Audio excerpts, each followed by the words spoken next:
a story of struggle, resistance, and resilience. We'll dive into an important, often overlooked topic. We will be exploring Yemen's colonial history, also the North and South power struggle, the rise of the Houthis, and the role of the global powers in the ongoing crisis. And inshallah, today this discussion will be led by our brother Hussam and Kate.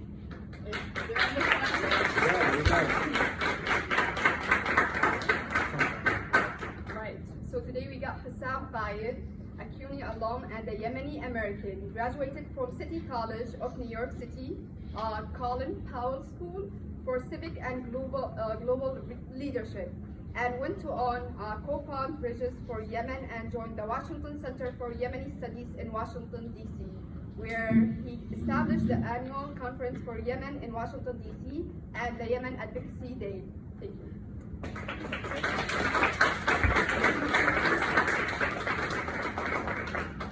Oh, you guys see exactly what I see. That's not good.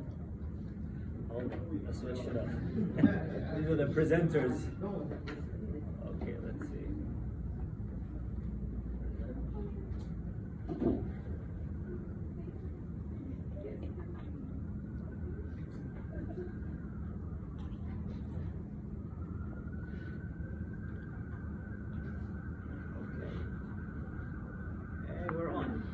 First of all, I want to thank the Arab Student Union and the Students for Justice in Palestine at John Jay for hosting the event, as well as I want to thank every single one of you for showing up. It's not a topic historically of interest. Like they mentioned, I graduated from City College. My degree is associated with a really negative name. Colin Powell is actually a personality in the United States who lied to the United Nations about Iraq having weapons of mass destruction, therefore trying to justify the American invasion of Iraq, throwing Iraq into years and decades into the situation that it is in today. I had the pleasure of actually serving as the president of SJP at my own college, alhamdulillah, and it was really the seed that planted the motivation or the motive to start something for Yemen. Because at the time when I was in school, Yemen was getting bombed left and right. I was born and raised in Yemen. I came here in 2011 after what is known as the Arab Spring, which inshallah we'll touch upon later on. And I went back in 2014 as the people who are in the news a lot lately. The Houthis were taking over the capital. I was physically in the capital, and on my way to the airport to come to the United States, I actually had to pass through their checkpoints. And I was really worried because their slogan, which we will see later, includes something very not too pro-American. And I had to show my passport, and the only passport that I had at the time, I was 14 years old, was the American passport. So I thought I'm dead. But when they saw the passport, ironically, they saw that it had the United States on it. They gave me a military salute and let me pass, which is something that still boggles my mind to this very day. And I think this presentation will help us understand that.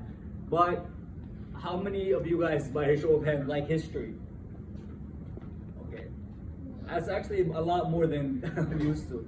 But in order to understand today, I always throw the history back 100 years, and I try to go broadly over the region, because what is happening in Yemen cannot be dissociated from what's happening in the region. And we live in a world where there are superpowers, there are regular powers, there are states, there are city-states. A country the size of Qatar, which is really, really small on the map, has a lot of soft power, to the point where the Zionists now, when you try to call their BS and the overpower that they have on college campuses and on the decision makers on the United States, they say, oh, what about Qatar? They're funding these so-and-so billions, they're funding so-and-so billions, but Qatar is not committing genocide in Gaza. I want to also point out to what I have on my head. The scarf, I specifically chose the keffiyeh because obviously it's a show of resistance and resilience. The keffiyeh if I can have somebody volunteer to tell me where it comes from or what it stands for.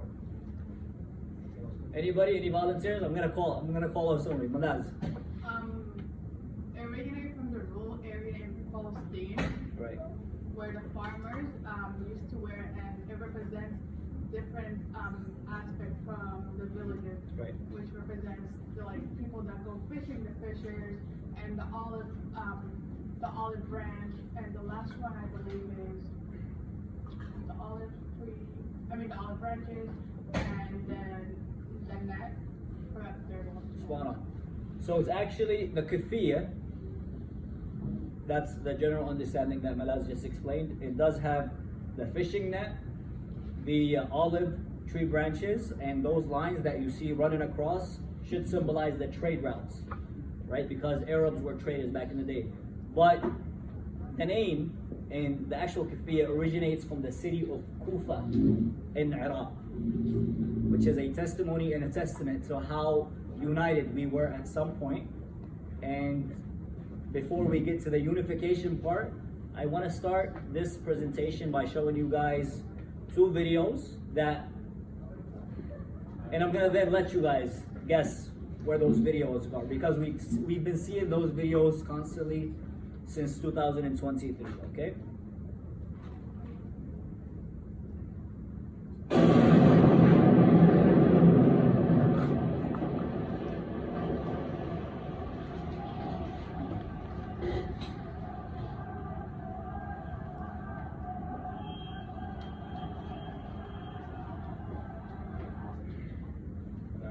Anybody want to take a guess where this might have happened?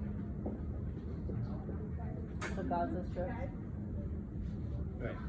So this is the more common answer. You guys, we have a more informed crowd because we do have some Yemenis in the audience. But people, when they see these, they think it's in Gaza. But this specific video and many videos like it are actually taking place in Yemen. And I just want to preface this that this presentation and this sit down is going to challenge a lot of the preconceived notions that we have, especially what's happening today. But the people who did this in Yemen are the people that a lot of people are celebrating as as heroes because of what they're doing for the sake of Gaza. This is actually the Houthis blowing up the houses of Yemenis who resist their rule over Yemen. And they've done it to houses, they've done it to mosques, they've done it across multiple cities. So whatever the Palestinians are suffering from, I might be jumping ahead, by the Zionists, the Yemenis are suffering from at the hand of the Houthis to a great extent in different parts of the country. This is also a picture that some of you guys might have seen when the war started in Gaza, or the genocide actually started in Gaza. This was being shared by people in Gaza, thinking it's in Gaza, because the little girl right there, her name is Ruwaida Saleh, was shot in the head by a sniper while fetching water. If you guys look at this, big thing right here, the yellow thing is actually a bottle that we in Yemen used to fetch water. I had to carry it myself as a child in the village. And this is her brother, this is the area where she was shot, and he just dragged her, and one of the neighbors managed to take this picture. And the people in Gaza were sharing it, thinking or believing as if it's in Gaza, but when in reality this happened in the city of Taiz, which is Yemen's most populous city. That's where the majority, or the city that has the highest number in terms of population in a single city. And it was placed under blockade, similar to the blockade that the Israelis put Gaza under, for almost 9 years. The blockade was recently lifted after the genocide started, or a few months before the genocide started, right? Okay, now we got this out of the way. Now let's go back 100 years back in the history to understand how we ended up where we ended up today. Okay, so this is a picture of the last recognized or acknowledged Sultan of the Ottoman Khilafah Empire, whatever you want to call it. This right here, what you see here, was technically one country. The concept of a nation state as we know it today, with the borders that exist today, did not exist 100 years ago.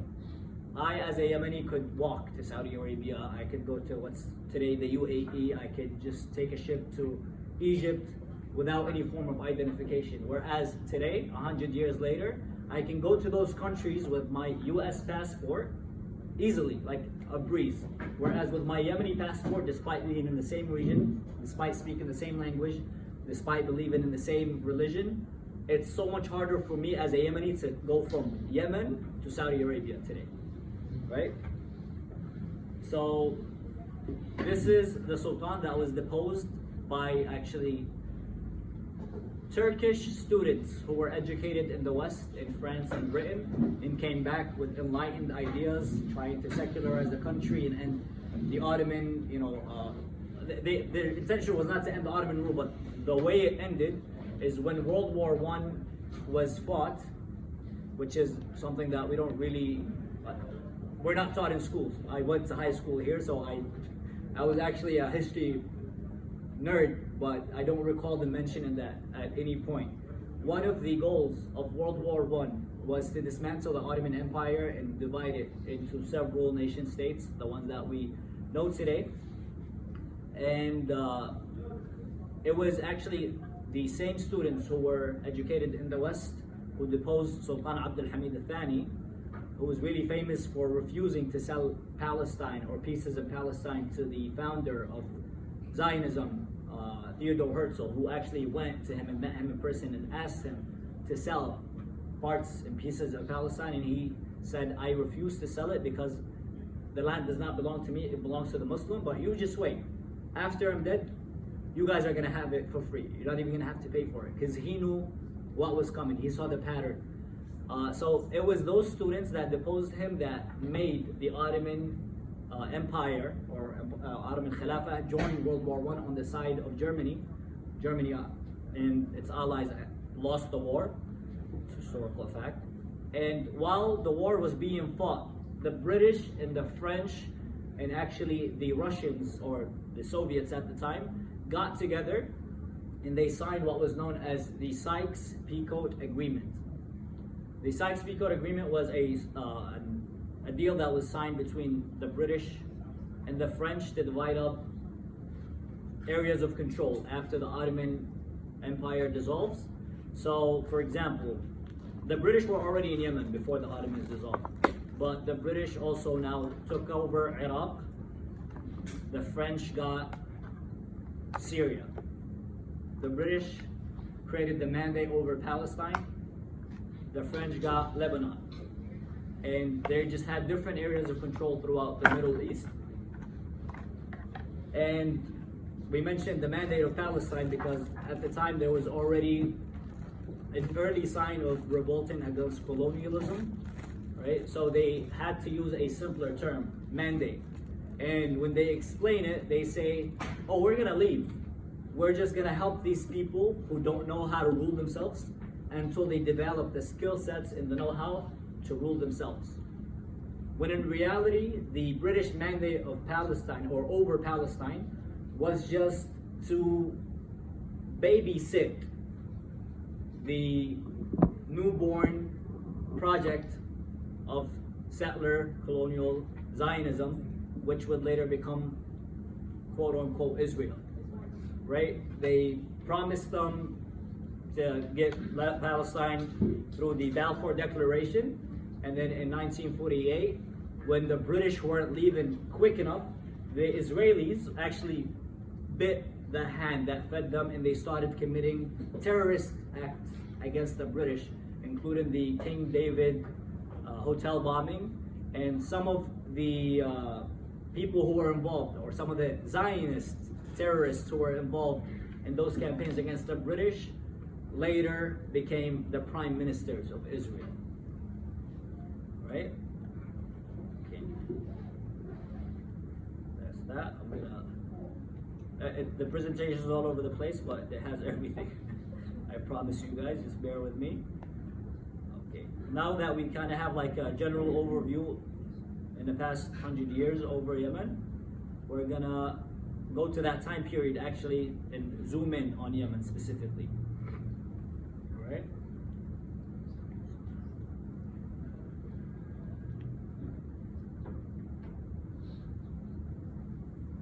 So Yemen up until 1990 was actually divided into North and South. 1990 is, I don't think anybody here is old enough to have been born then, but it was the time when Yemen finally became the country that we know it as today, and this became the flag of the United Yemen. But prior to that, whatever you see here is like an accurate depiction of what Yemen looked like before. And this is after the Ottomans pulled out. They were actually in North Yemen. The Ottomans were in North Yemen up until 1918, because after they lost the World War, their powers or their forces were exhausted, and they had to just go back to where they came from, or at least the Turkish forces there. They just went back to Turkey, modern day Turkey. The south, however, Aden and the southern parts of Yemen, which if you really think about it, it was never north and south, it was always west and east, if you look at the map, the way it looks, right? So the north had the majority of the population and a lesser amount of the resources. The south had less people, but more resources. And the British had been ruling parts and pieces of South Yemen, but Aden was officially called the Aden Protectorate since 1839. And the way Aden came under the rule is very similar to what's happening today. It's actually, the British had a ship somewhere in the Red Sea. They claimed that it was attacked, so they used the attack of the British ship in the Red Sea as an excuse to occupy Aden for 130 years to come. And initially the occupation was through the East India Company, because the British were also ruling that part of the world, and we had Indians. There was no Pakistan and Bangladesh back then, right?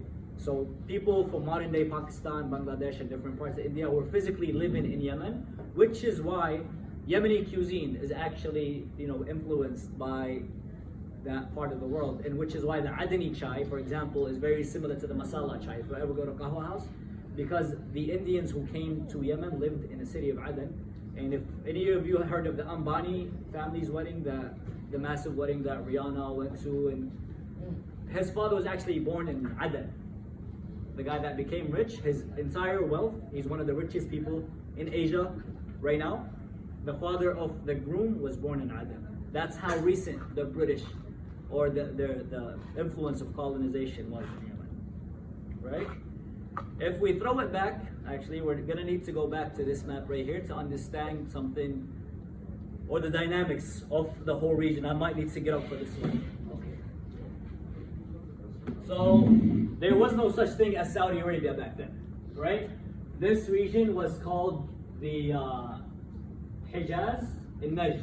It was two separate kingdoms, and different parts had different rulers, different tribal sheikhs, different loyalties, right? They were still under the Ottoman, some parts of it, the darker areas. The lighter ones had just some influence, but not direct rule, right? One of the projects that Sultan Abdul Hamid II actually wanted to, or invested a lot in, is to build the Hijaz Railway, which basically connected Turkey, Palestine, Iraq, Syria, modern day Saudi Arabia, Yemen, through a train track that allowed for, number one, performing the pilgrimage, Al-Hajj wal-Umrah. You can just get on a train and you'll be in Mecca in no time. And instead of riding the camels or whatever vehicles they had at the time. Cars weren't as effective as they are today, because there was no, the road wasn't, set up as it is today. It was a mountainous area. So the railroad was set up, and actually remnants of that railroad can be found in Yemen until this very day, and in the areas that it was in, right? When the Sykes-Picot Agreement was signed, there was a guy who was ruling the kingdom of Hijaz. His name was Al-Sharif Hussein of Mecca. Al-Sharif of somebody who claims descent from the Prophet Muhammad sallallahu alaihi wasallam. The Sharif means honorable, and is a title that is given to the people who, are descendants of the Prophet. And it's actually verifiable, because one thing that Arabs do really well is keep track of their lineage. This is one of Actually, one of the goals of Islam is to preserve somebody's lineage, so it's easily traceable. So it's a verifiable fact that they were actually, in fact, descendants of the Prophet. But we're going to get religious right now. The Prophet ﷺ, in a hadith, mentioned that just because somebody is a descendant of mine does not put them above anybody else. And he said, "Wallahi law anna Fatima ibn Muhammad saraqat laqata'tu yadaha." If my daughter was to steal, I would basically, punish her according to the religion. So she's not above anybody, which is ironic because the people who claim descent of the Prophet hold themselves to a higher status that they do not belong to, right? So Sharif Hussein was actually corresponding with the British, and they had promised him that if you revolt against the Ottomans, we will make you the king of all Arabs. You're going to be the king of this whole area. Remember, he just had this tiny place, Sharif Hussein of Al-Hijaz, Mecca, Medina, and he had that status. People respected him because he was a descendant of the Prophet. So he was able to gain the loyalties of the surrounding tribes and start what is known as the Great Arab Revolt, right, against the Ottomans. They started by blowing up the Hijaz railway to fight the Ottomans who were in the land just doing administrative work or protecting the area, because when World War I there was a spillover. They were trying to take over different parts there. There was actually documented incidents where the British came and bombed what's modern day Saudi Arabia, which is, they love to claim that they were never colonized and then the land has never been attacked, which is false, and a lot of it is documented in the book of one of the most important philosophers and Muslim thinkers in the last century. His name is Muhammad Asad, who was actually a Jewish reaver who became a Muslim and then eventually became friends with King of Saudi Arabia. He then later became a diplomat from Pakistan, despite being born, I think he was born in Hungary. But after he became a Muslim, his Muslim identity overtook all his other identities to the point where he represented Pakistan at the United Nations. And he documents that time period very extensively. So when the Arab revolt started, really hitting the Ottomans, they all just retracted. And then eventually the British were like, this is not our guy. We don't like him anymore. We're gonna, betray him. And they supported a guy by the name of Abdul Aziz Al Saud against Al-Sharif Hussein of Mecca. So he was promised to be the king of all Arabs, but now they told him, never mind, scratch that. We like somebody else, and they supported Abdul Aziz Al Saud, who came and he conquered this entire area and renamed it after himself. Saudi Arabia, or the Kingdom of Saudi Arabia, is named after Abdul Aziz Al Saud. And the rulers of today, the de facto ruler of today, Mohammed bin Salman, is his direct grandson because he married 40 women. He married basically for power. He would marry from tribes that were fighting him, because in Arab culture, marriage basically integrates somebody into your own family, So the British still had some shame in them. So what they did to compensate him is to grant his sons, Faisal and Abdullah, the rule of two countries, which were actually Syria initially and Jordan. But then the French were like, why are you giving my land? The French already took over Syria. So they kicked Faisal out, and he became the ruler or the king of Iraq. So both Iraq at the time and Jordan became Hashemite kingdoms. Hashemite is also the descent of the Prophet ﷺ. And then eventually in Iraq, what happened is there was a revolution that made it into a republic, and then we had different, presidents and different prime ministers, and eventually Saddam Hussein, and then the U.S. invasion 1, invasion 2, to the quagmire that it is today, right? On the other side though, on the other side of Syria, right? Jordan. Abdullah is the son of Al-Sharif Hussein. who betrayed the Ottoman Khilafah, and a lot of people hold the opinion that he betrayed that whole ummah, right? So Abdullah ibn al-Husayn. Abdullah had a son named Talal. Talal had a son named Abdullah. Abdullah had a son named Hussein, and Hussein had a son named Abdullah. So the king of Jordan today is actually the great grandson of the guy who betrayed the Ottomans and betrayed the Ummah back in the day. Which is why it's not so unbecoming of him to, do what he's doing to Palestine today and betray the people of Palestine, because that's how his whole family came into power in Jordan, right?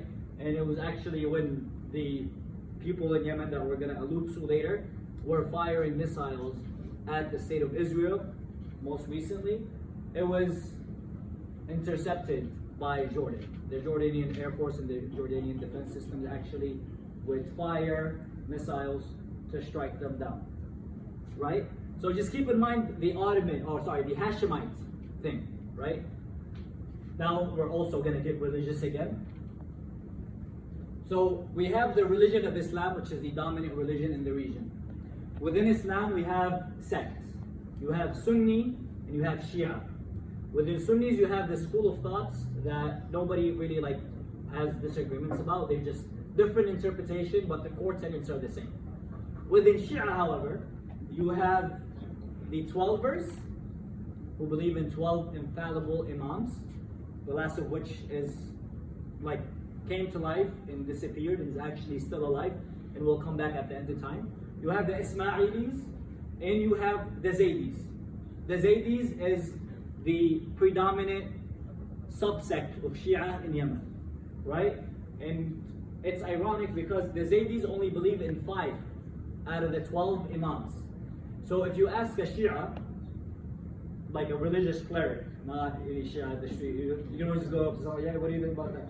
If you ask a religious cleric about a religious verdict regarding the Zaydis, a lot of 12er Shias in Iran consider the Zaydis of Yemen kuffar. They don't consider them Shia because you must believe in the 12 in order to be considered amongst them, right? And that is the religion of the people who ruled Yemen after the Ottomans pulled out. And within the subsect of the Zaydi sect, there's an extremist element known as the Jarudis, right? The Jarudis believe, the way I like to define them, to draw parallels, think of the Jarudis as the Zionists of Islam. They are people who believe that because they are the descendants of the Prophet, or claim to be, some of them is just a claim, that they have a divine right to rule over a geographic piece of land and that nobody else is entitled to that right. Not only that, but they also believe that they are superior over everybody else.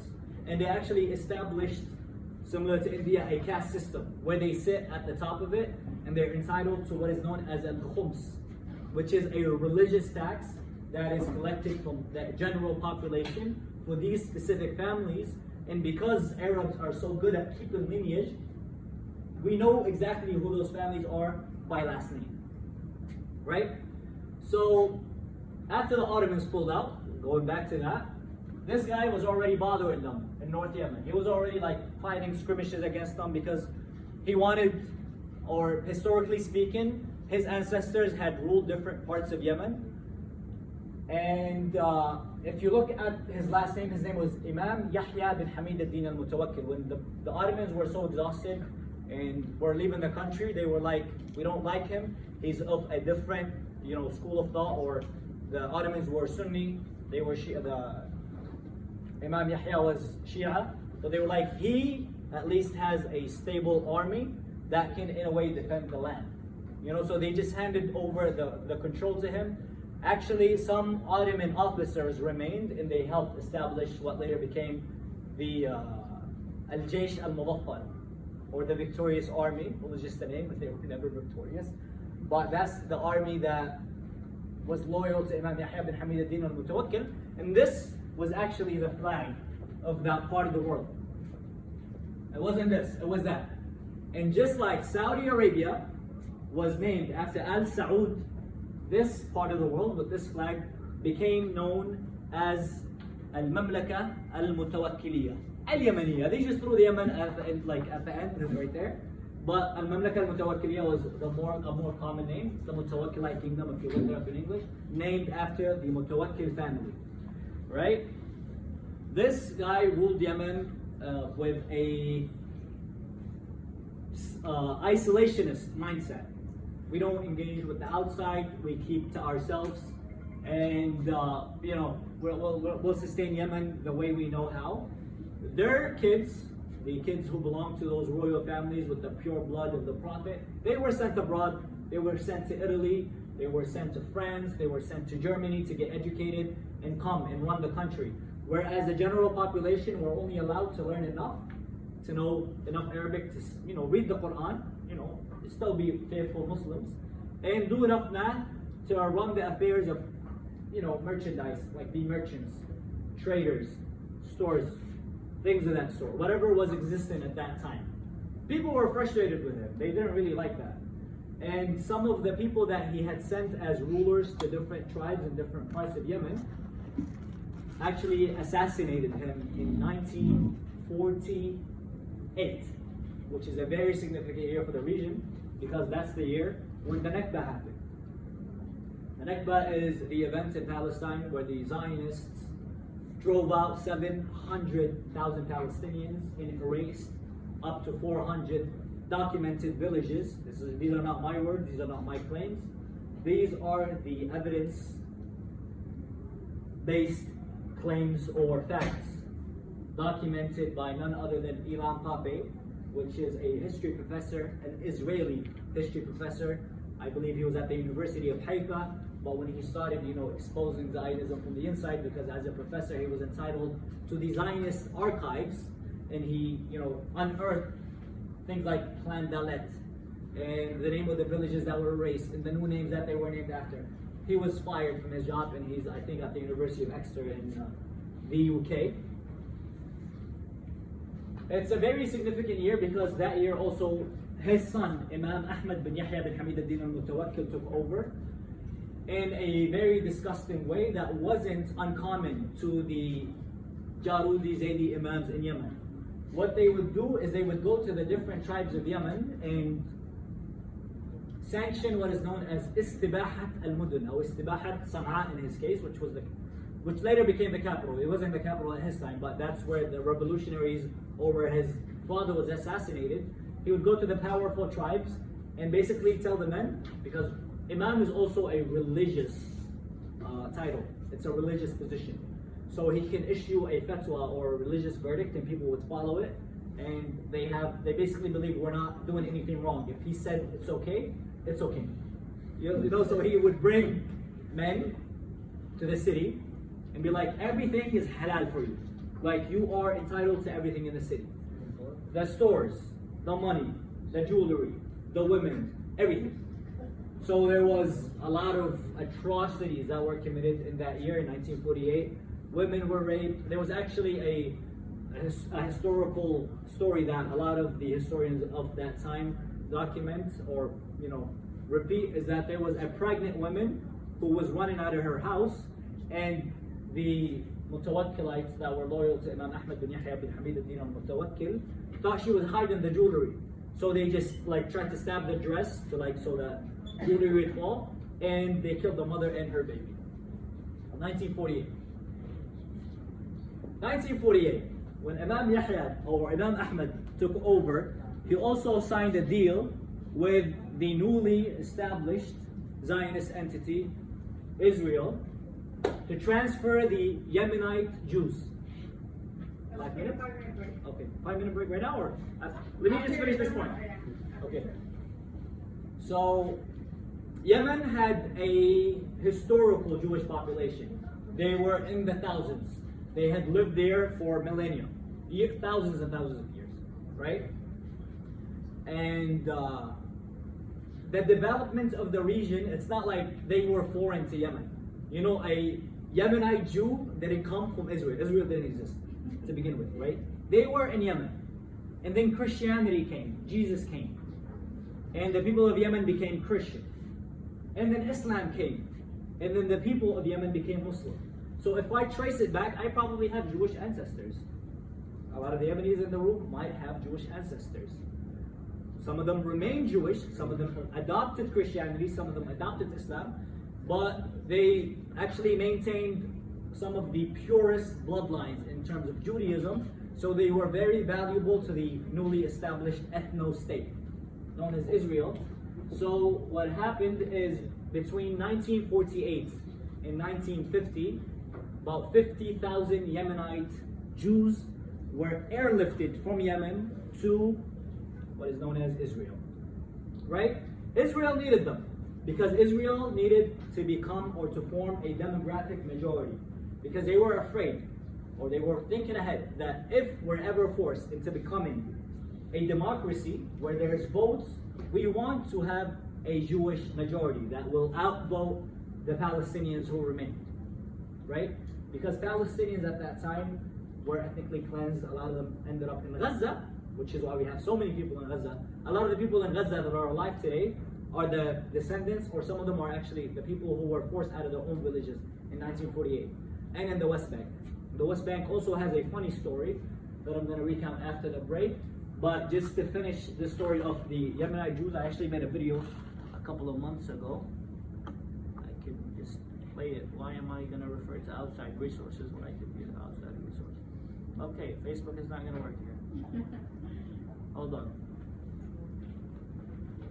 Am I a robot? Maybe. I'm not a robot. Sure. Let's see. Let's see if they believe me.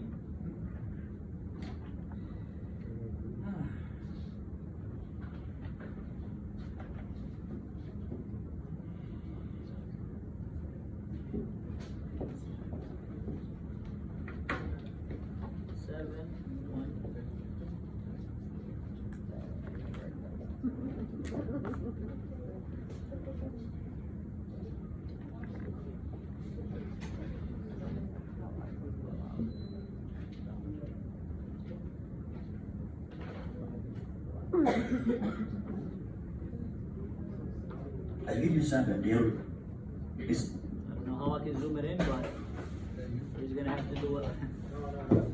Ready? 9,000 من يهود اليمن انتهى بهم مطاف الأراضي Can I make it louder? بعد عملية بساط الرحلات.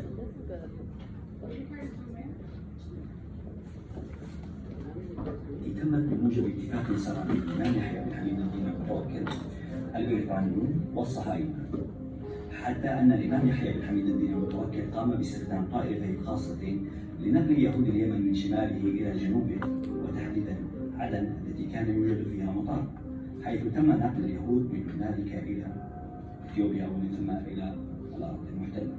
فور وصول ما يقارب 50,000 من يهود اليمن خلال سنتين كان يتم سلبهم أطفالهم، تحديدا ذوي البشرة البيضاء، وإبلاغ العائلات أنهم توفوا، وفي الواقع كان يتم سرقتهم وبيعهم لعائلات أوروبية يهودية لتبنيهم وتربيتهم كأبنائهم لعدة أسباب منها العنصرية، التفوق الأبيض، وأيضا كي لا يشكلوا خطرا ديموغرافيا مستقبلا في حال ألغمت الدولة الوليدة أو الكيان المحتل الوليد لأن يصبحوا دولة تمارس الديمقراطية.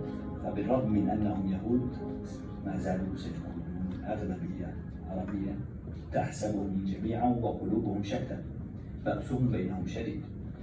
بعد نشر المقطع تواصلت معي إحدى أحفاد تلك العائلات اليهودية وأبلغتني أن أخت جدتها أبيبة سرقت وما زالوا إلى يوم الناس لا يهدمون مصيرها.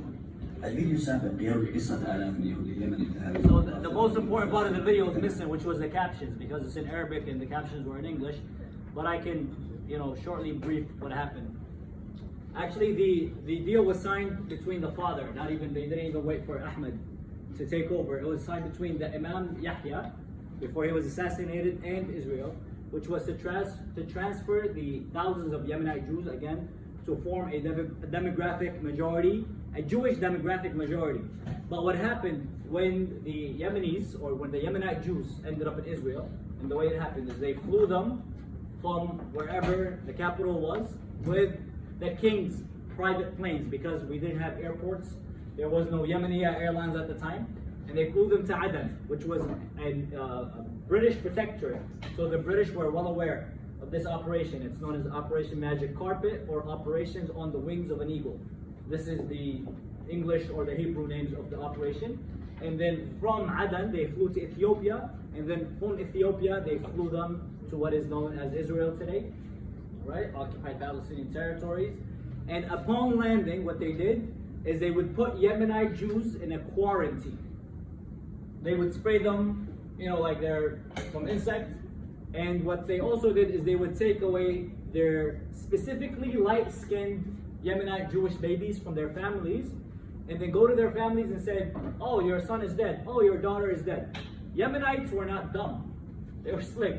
So they're like, produce a death certificate. Show me the grave. Show me anything. And they actually protested, and the protest was quelled back then. And they just had to live with the reality that their kids were stolen from them. The kids were not dead. The kids were not sick. They were actually very healthy babies who happened to be light-skinned. And the Zionists basically stole those children and gave them to European Jewish families. Because within the demographic Jewish majority in Israel, they wanted to maintain a white Jewish demographic majority because Arabs were fertile and were known to reproduce at a faster rate than the Europeans, right? So they were afraid that if it stays at that rate, that the Arabs would form the majority and that they would sympathize with the surrounding Arabs who are also Muslim. But like if one day Israel is ruled by Yemenite Jews, it's gonna be bad for the Zionist project. The way they got exposed is very hilarious, and there's actually a lot of holes in the Zionist history and narrative until this very day. Is 18 years after they had told their parents that your children died, they sent those parents letters by mail, drafting them into the army, saying, oh, your kid is 18 years old, send them to the army, because they still had the records of them landing, in Israel. They didn't switch the records. They just produced they didn't even produce death certificates. They just told them your son is dead. 18 years later, where's your son? Let him come fight, right? And that actually initiated another wave of Yemenite Jewish protests in Israel, where a famous Yemeni rabbi who led those protests was actually killed. And now I'm going to let you guys have your 5-minute break. Thank you so much. This event wouldn't be completed except with dessert. We got Khalid and Shukran to